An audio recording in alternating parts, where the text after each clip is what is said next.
Certa vez, certa feita, um do grupo dos fariseus perguntou a Jesus: Mestre, da lei, qual o maior mandamento? É claro que ele o fez para provar Jesus, e não porque tivesse talvez interessado em obter a resposta que no final das contas ele conhecia muito bem. Nosso Senhor Jesus Cristo não perdeu a ocasião, não titubeou e disse: amarás o teu Deus de todo o teu coração, com toda a tua alma, com todo o teu entendimento. Amarás o Senhor teu Deus sobre todas as coisas. E ele acrescenta, porque afinal de contas há uma conexão íntima entre este mandamento, o primeiro, o primeiríssimo, e o que vem após, o segundo. E ele diz: amarás o teu próximo como a ti mesmo. Disso depende toda a lei e os profetas. Vamos falar sobre isso hoje, sobre isso também. Eis os dois principais mandamentos, os mandamentos que resumem o decálogo. Ao primeiro mandamento destes dois, tão importantes, fundamentais, apresentados por nosso Senhor, correspondem os 3 primeiros do decálogo. Os 7 últimos correspondem ao segundo mandamento. O primeiro mandamento refere-se diretamente a Deus, o segundo ao próximo. E é claro que estamos incluídos, ou seja, nós mesmos, nós que somos convidados, obrigados mesmo a amar o próximo, estamos implicados nisso. Penso que todos conhecem aqui a máxima: caridade bem ordenada começa por si mesma. Claro que isso se aplica neste contexto da convivência social. Falando absolutamente, de forma absoluta, essa frase pode e deve ser remodelada e ela então se apresentaria assim: caridade bem ordenada começa por Deus. De duas formas, é claro que ele é a fonte de toda a caridade, e sendo ele a caridade eterna, ele é a fonte de toda a caridade. Sim, mas o sentido é bem outro. Caridade bem ordenada começa por Deus significa: se nós quisermos cumprir todos os mandamentos e de maneira perfeita, comecemos por praticar este, que tem a primazia, amar a Deus sobre todas as coisas, com todo o nosso coração, com todo o nosso entendimento, com todas as forças. Ele é o primeiríssimo mandamento, não por conta de uma ordem numérica, mas por conta da primazia. Porque se não houver este amor, ora, não amaremos o próximo, nem a nós mesmos, como nosso Senhor pede que nós o façamos. Vamos começar então por este amor primeiro, o que tem absoluta primazia, lembrando inclusive algo que eu citei hoje, nesta manhã. Já quero colocar algo que ilustra tudo isso. Uma frase, uma atitude, um estado de alma de uma santa jovem, Santa Joana d'Arc. Uma jovem, uma adolescente, conduziu o exército da França para fazer triunfar a causa de Deus no reino da França, contra os inimigos da época, não entre mais detalhes. E ela então, conduzida por Deus em toda a sua simplicidade, conduziu aquele exército à sua vitória, sem pegar em armas, levantando apenas um estandarte. Ela tinha proteção divina, fora inspirada e conduzida por Deus. Uma jovem de 18, 19 anos, que coragem, que missão nobre. E ela então tinha por leitmotiv, tinha por frase que a motivava: Deus, o primeiro a ser servido. O Senhor Deus, sempre o primeiro a ser servido. Então, com essa frase forte de Santa Joana d'Arc, eu continuo a minha reflexão. Deus, o primeiro a ser servido. Deus, absolutamente o primeiro a ser amado. Por quê? Porque é do nosso interesse? É claro que é do nosso interesse, mas isso bem secundariamente. Nós devemos amar a Deus em primeiro lugar porque é justo, porque Ele o merece, porque sendo Ele Deus perfeitíssimo, sumo bem, Ele merece ser amado sobre todas as coisas. E como Ele merece, como é direito divino, nós devemos amá-lo. Já é uma questão de dever. Ah, como os homens não entendem isso hoje em dia. É uma questão de dever. Todos, quem? Todos. Todos os seres humanos, todos. E todas as nações. Eu meditava recentemente, até falava um pouco sobre isso, sobre o reinado, o verdadeiro reinado de nosso Senhor Jesus Cristo em tudo, nas almas, nas famílias, nas nações. Reinado social, reinado íntimo, reinado de nosso Senhor. Mas é claro também que após considerar este nosso dever, consideremos a utilidade, o quanto que isso nos é favorável com relação à obtenção daquilo para o qual nós somos chamados. Nosso Senhor, Ele nos chama a uma vocação altíssima de participação na sua natureza. Quantas vezes, não é mesmo? Aqui, caros fiéis, consideramos isso. Nós somos criados para participar, pela graça de Deus, da natureza divina, do ser de Deus e da sua plenitude. Ponto. E é claro que o caminho é um só. Amar a Deus sobre todas as coisas e apoiar este amor.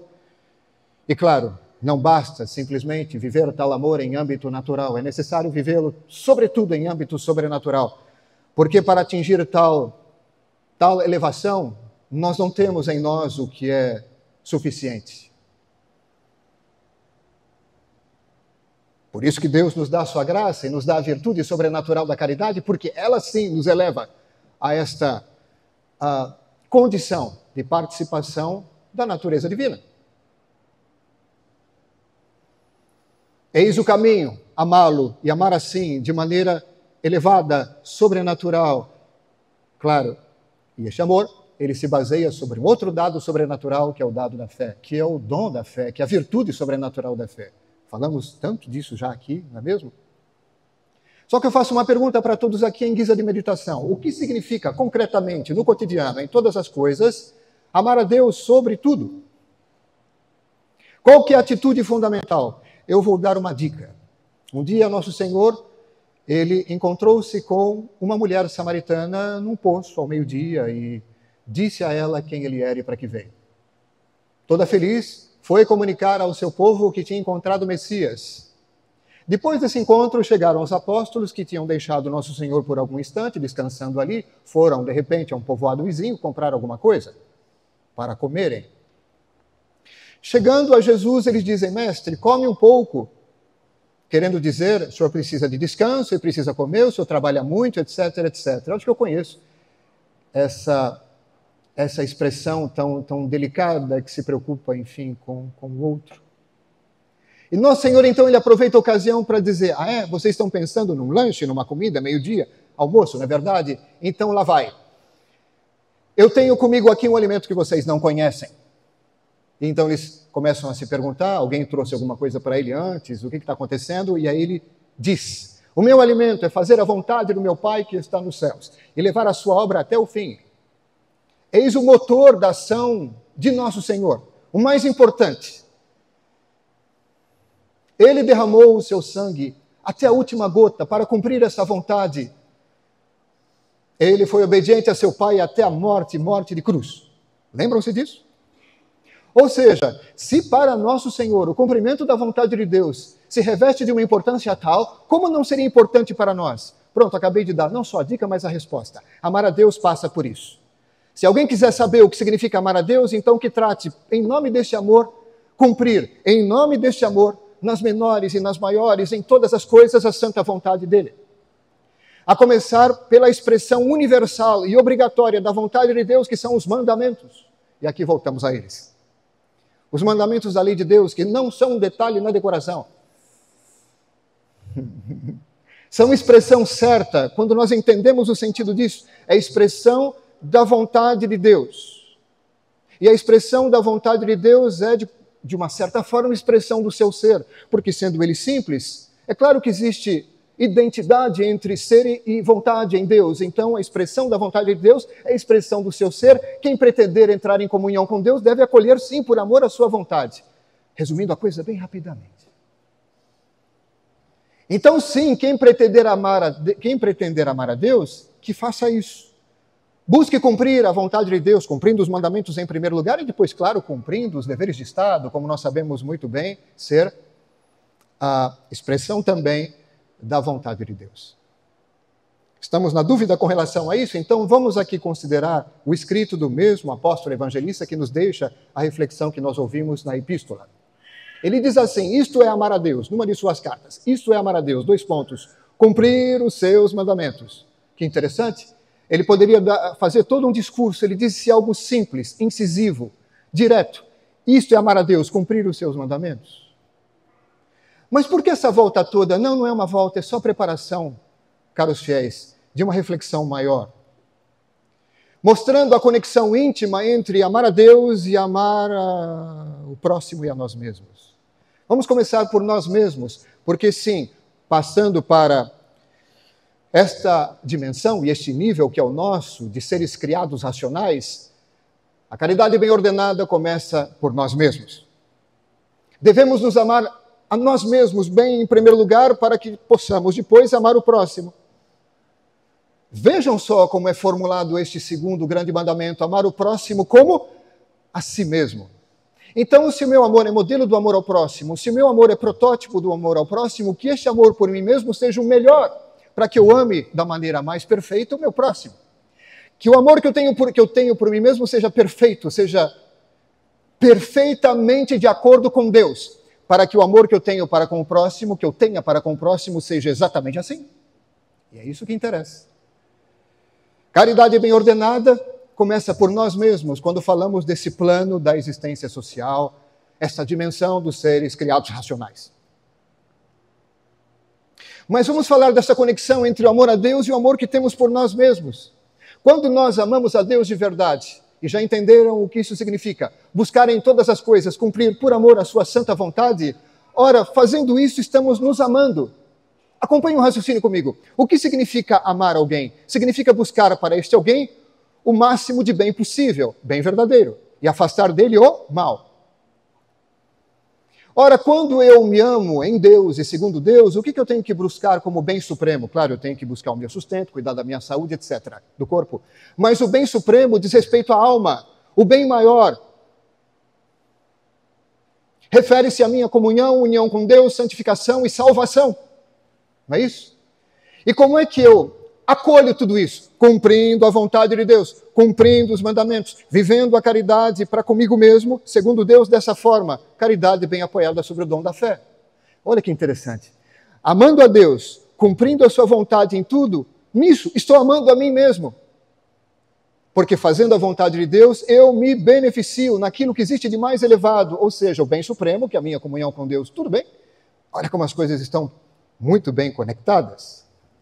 E se eu me amo assim, a ponto de entender bem a hierarquia das coisas, a ordem das coisas, e não inverter tal hierarquia, Deus vem antes da criação, o sobrenatural antes do natural, o espiritual antes do terreno. Se eu respeito esta ordem, então é claro que, amando a mim mesmo e amando o próximo, eu vou buscar em primeiro lugar, dando prioridade absoluta aos bens maiores. E disso brotam tantas obras maravilhosas de misericórdia espiritual. Sem me esquecer das obras de misericórdia corporal, porque afinal de contas somos sim corpo e alma, mas que ninguém se esqueça, a alma tem a primazia. A vida eterna tem a primazia sobre aquilo que é terreno e passageiro. Sim, caros fiéis, tudo está ligado. Quando nós dizemos que, então, este primeiro mandamento é o primeiríssimo mandamento, de fato, não é uma questão só de ordem numérica, é uma questão de primazia, porque dele depende tudo mais. Do amor a Deus autêntico depende o amor a mim mesmo e amor ao próximo autênticos. Entendeu? Amar significa viver em conformidade com o amor com A maiúsculo. Hoje em dia, a palavra amor, mais uma vez, me lembro de ter falado isso aqui já. A palavra amor ela é tão desgastada. Nós utilizamos a palavra amor para cada situação que vamos reconhecer. Não se refere a amor mesmo. Certos abusos, práticas contrárias ao próprio Deus, contrárias ao mandamento de Deus, e damos a isso o nome de amor? Não, não, não. Amor significa buscar cumprir a vontade de Deus, buscar fazendo o bem, buscar viver sempre em conformidade com Deus. E fazendo isso de uma maneira básica, fundamental, já faremos muito bem para as pessoas, e o bem autêntico, e não chamaremos o mal de bem e o bem de mal, como acontece nesses casos de nos confundirmos quando a gente esquece a ordem das coisas. Bom, para concluir, caros fiéis, falando já do amor a Deus, então, do amor ao próximo, do amor a nós mesmos, falemos algo ainda do amor ao próximo. É questão disso aqui. E veja que o apóstolo fala em termos graves, não é, de novo, vou usar a expressão, não é um detalhe na decoração. Ele fala em termos graves. Quem, por exemplo, além de não amar, vive o contrário, quem odeia mortalmente o seu irmão, é um homicida. E vós sabeis, diz o apóstolo, que nenhum homicida tem a vida eterna em si. Porque o homicídio sendo pecado grave, a pessoa normalmente sabendo que se trata de algo grave, fazendo isso deliberadamente, cometeu um pecado mortal. E o pecado mortal expulsa a vida divina em nós, que se implanta através da graça. Pelo pecado mortal, perdemos a graça de Deus e perdemos a presença dessa vida sobrenatural em nós, privação da vida, morte espiritual, pecado que causa isso, pecado mortal. Ele está falando aqui de um exemplo de pecado mortal, o homicida, o homicídio. Lembrando que nós podemos praticar este pecado sem derramamento de sangue, já na alma, no coração, desejando um mal grave para alguém, odiando alguém de maneira grave, mortalmente. Bom, tendo falado da parte negativa, vamos falar agora da parte positiva? Não, que a nossa atitude nunca se desenvolva nessa direção. Ao contrário, busquemos o bem do nosso próximo. E de que maneira? Nossa, tantas maneiras. Acabei de falar tantas obras de misericórdia corporal e espiritual, mas eu quero dar destaque a duas coisas: esmola e correção fraterna. É claro que a esmola, o fato de ajudar materialmente alguém, depende de alguns fatores. E ela é regulada de acordo com as necessidades. Há necessidade gravíssima, há necessidade grave, necessidade leve, é claro que... E depende também das nossas possibilidades de ajuda. Eu não vou entrar nisso aqui agora, fica para uma outra ocasião, porque é um assunto à parte. Mas eu estou só querendo dizer que há coisas que nós podemos e devemos fazer e que talvez não façamos, porque talvez nós achamos que não seja assim tão importante. Estamos falando aqui de misericórdia em âmbito corporal. Vamos falar agora da misericórdia em âmbito espiritual, que é a correção fraterna.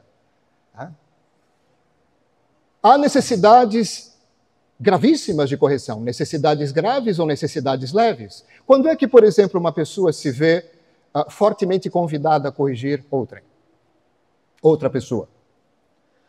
Quando a pessoa que eu pretendo corrigir, ela se encontra numa situação de grave necessidade. Por exemplo, está cometendo pecados graves e, pior ainda, pecados mortais. Estamos falando aqui de uma situação grave. Como ajudar essa pessoa a se afastar deste mal, o mal maior? Quando nós somos movidos pela caridade, é natural que nos perguntemos isso, não é? Claro que tem instrução, mas aqui eu penso numa pessoa que talvez já seja instruída, ou enfim. Como ajudá-la?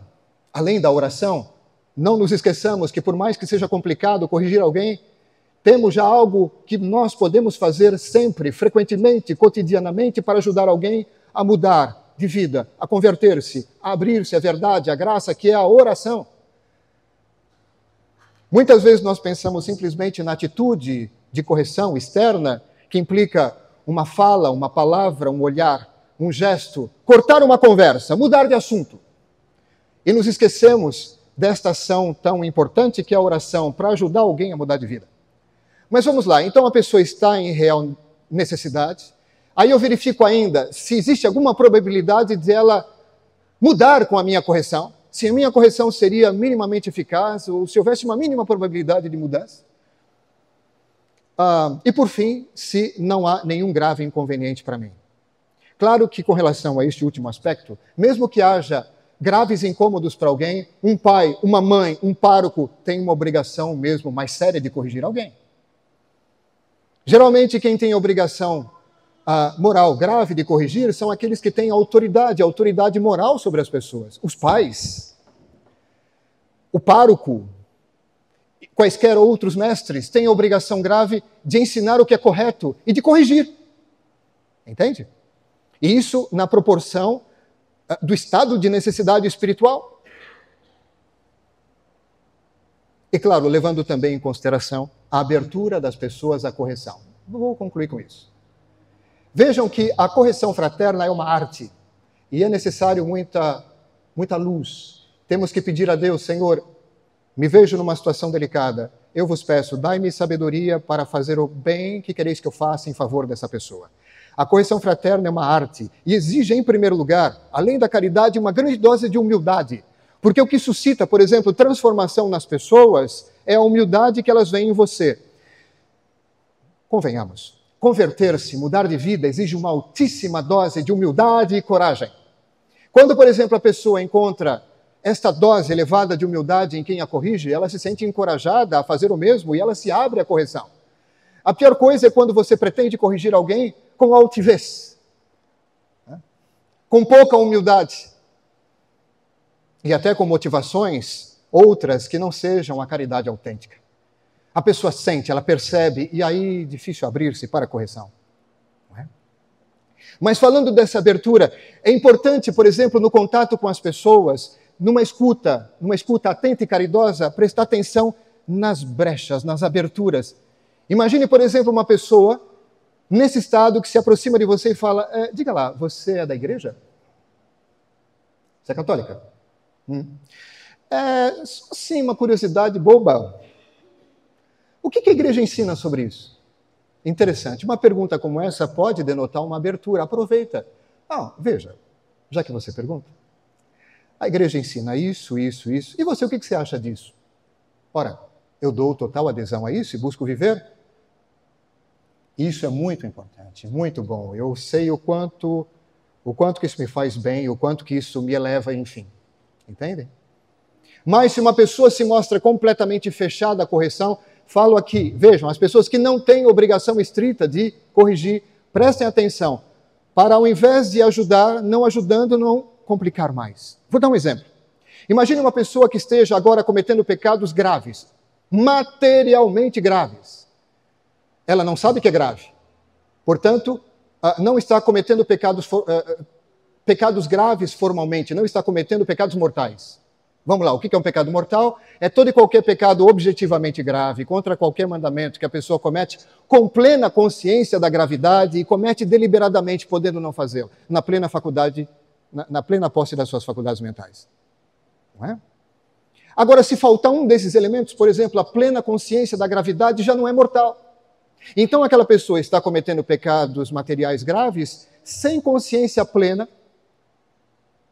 Mas eu não vou falar a verdade para ela? Não é questão de não falar a verdade, mas é questão de encontrar o bom momento. Porque se você diz algo para uma pessoa que está completamente fechada, completamente indisposta para essa correção, você não só não vai ajudar, mas vai fazer com que ela, ao invés de cometer pecados graves, materiais, cometa agora pecados mortais. Você a colocou numa situação espiritual pior do que antes.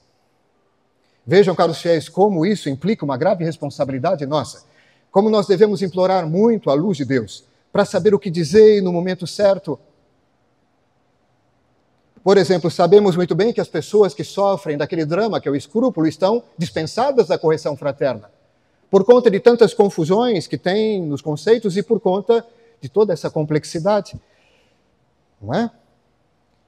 É claro que, dependendo da situação, mesmo que a pessoa não mude, por exemplo, um pastor de almas deve corrigi-la, porque, afinal de contas, o seu silêncio pode implicar na mente das pessoas consentimento dado ao erro.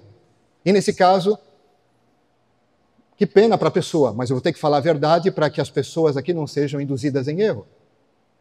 Me lembro de estar numa situação social e uma pessoa me aborda nessa situação social e diz, o senhor é padre? Eu digo sim, estava trajando o hábito eclesiástico. E sem que dissesse bom dia, ela simplesmente despejou uma série de dificuldades, dizendo, eu não concordo com isso, eu não aceito isso está errado, com relação ao que a igreja apresenta e ensina. As pessoas começam a ouvir aquilo admiradas, ficam em volta, e eu entendi que provavelmente aquela pessoa não iria mudar de opinião com uma correção minha, mas, por conta de todos ali em volta, eu tinha que dizer uma palavra, para não escandalizar as pessoas pelo silêncio, um silêncio culposo, não é? Doloso. Então, depois que aquela pessoa disse tudo o que tinha para dizer, uns 10 minutos, eu disse assim, o senhor me daria 10 minutos, o tempo equivalente daquilo que o senhor falou? Pois não. Eu pediria, da mesma maneira que não interrompi, que eu não fosse interrompido. Nessa hora, caros fiéis, a minha memória ela funciona bem. E eu, então, um a um, fui tratando com toda a caridade e precisão cirúrgica daquelas dificuldades. Por ele, espero que sim, talvez não para aquele momento, estava muito fechado. Talvez mais tarde. Mas principalmente para as pessoas que ficariam muito escandalizadas se eu não defendesse em público contra tais ataques à nossa fé. Entendem? Então vejam quantas circunstâncias e situações, isso para falar de algumas coisas bem concretas com relação à correção fraterna, que poderíamos aprofundar mais numa outra ocasião. Sim, a caridade é maravilhosa e exigente também, o amor é exigente. Peçamos a Deus, através de Nossa Senhora, que nos ajude sempre, nos ajude muito, já que sem Ele nada podemos, a cumprir estas maravilhas contidas nos seus mandamentos, que são mandamentos de vida e de vida eterna. Amém. Louvado seja nosso Senhor Jesus Cristo. Em nome do Pai, do Filho e do Espírito Santo.